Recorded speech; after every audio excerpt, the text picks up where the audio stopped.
and school clothes and stole Hot Pockets with my friends from the grocery store for meals. But I'd also lay in the bed and think, is this what life is now? I knew there had to be more. Even as a child, I had a big chip on my shoulder, but especially when I played sports. It was my release and saving grace and escape. I was good, but I think the real reason I was better at sports than everyone else was because of the emotions built up inside of me, and my own struggles too. A relative once told me to take that anger and aggression out and put it somewhere good. I did that, and I left it all on the field. As a result, my success is linked directly to my mama in many ways. You see, Mama and I have a spiritual connection that's very hard to explain. During my senior year in high school, Mama and I made a pact, though we never verbalized it.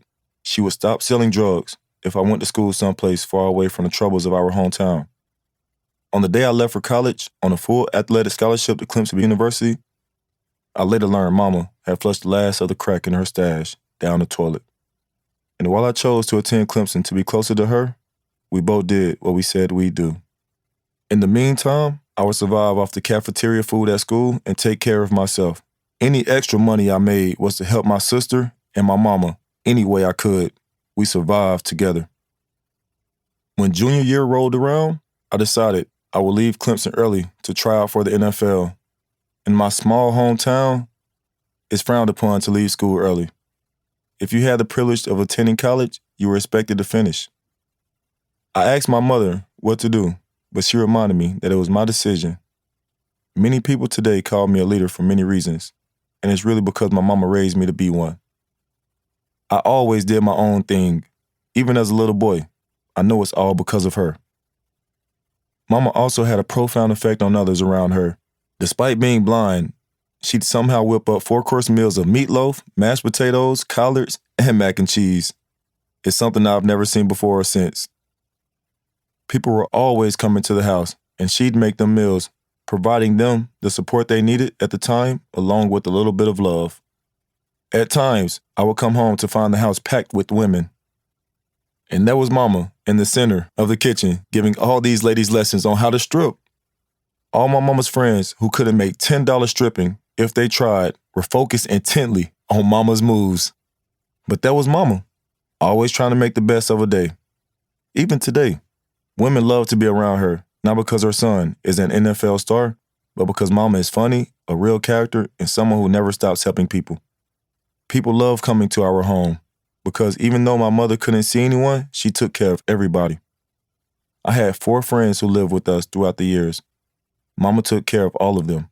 She's someone who is always looking for and giving love. Despite the challenges, there was a lot of laughter in our home too.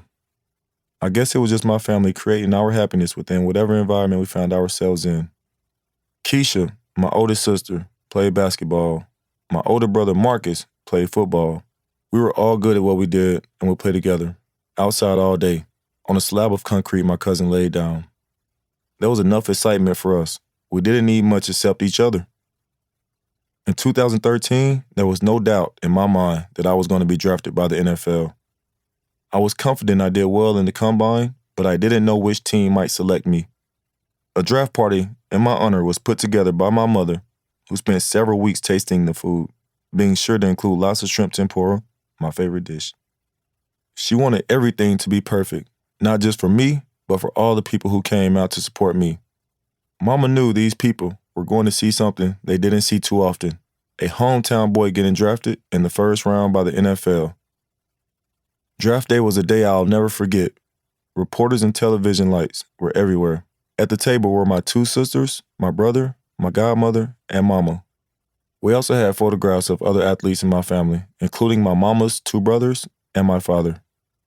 When I say everyone in the town of Clemson, South Carolina came out, I mean everyone. When I didn't get drafted toward the end of that first round by the New England Patriots, I whispered to my mama a bit nervously, I might go in the second round. So what are we going to feed all these people tomorrow? My mama, who's a comedian in her own right, shook her head and said, without missing a beat, they going to get chicken fingers. But soon enough, I eventually became the first round pick of the Houston Texans, the 27th player taken in the draft. As soon as it was announced,